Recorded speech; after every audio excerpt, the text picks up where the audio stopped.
కార్యము చేస్తున్నాడు. దేవుని వాక్యాన్ని మనం చూస్తే వివాహం అనేది దేవుడే నిర్మించాడు.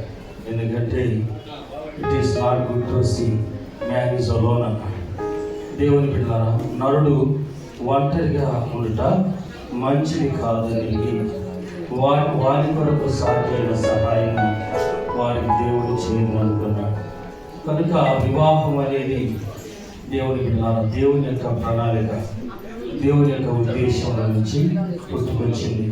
అందువలన వివాహ వ్యవస్థను నిర్మాణకుడిగా ఉండి దేవుడే ఈనాటికి నడిపిస్తాడు.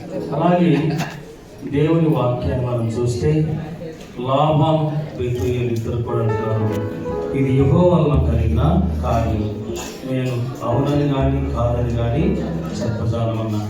అంటే రిబ్కాను వివాహంగా ప్రదానం చేసుకోవడానికి బయలుదేరినప్పుడు ఎలియాజు, చాలామంది 24వ అధ్యాయంలో ఆయన పేరు లేదు కదా అనుకుంటారు.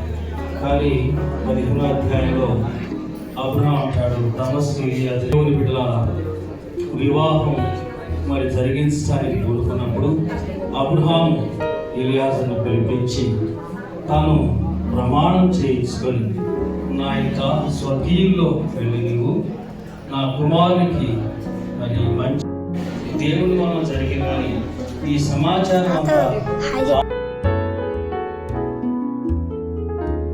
దేవుడే ఇవన్నీ జరిగించాడు కనుక, దేవుడే నిన్ను నడిపించాడు కనుక నేను ఇప్పుడు అవునని కానీ కాదని కానీ చెప్పజాలని చెప్పాడు. అనగా వివాహంలో దేవుని చిత్తం ఎంతగా ఉందో మనకు అర్థమవుతుంది. అందుకని ఇది దేవుని వలన కలిగిన కార్యం అనే విషయాన్ని చెప్తున్నాను.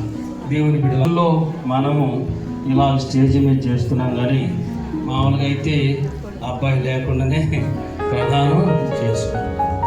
చేయవలసిన పని బైబిల్ ప్రకారం చాలా స్ట్రిక్ట్గా ఉంటారు. ఎవరిని కూడా ఒకరికొకరు మాట్లాడేవాడిని కూడా లేదు. ఎందుకంటే మరియమ్మ అంటది, పరిశుద్ధాత్మలు గర్భవతి అయినప్పుడు నేను పురుషుని ఎరిగింది ప్రధానం మాత్రమే అయ్యి, అప్పుడు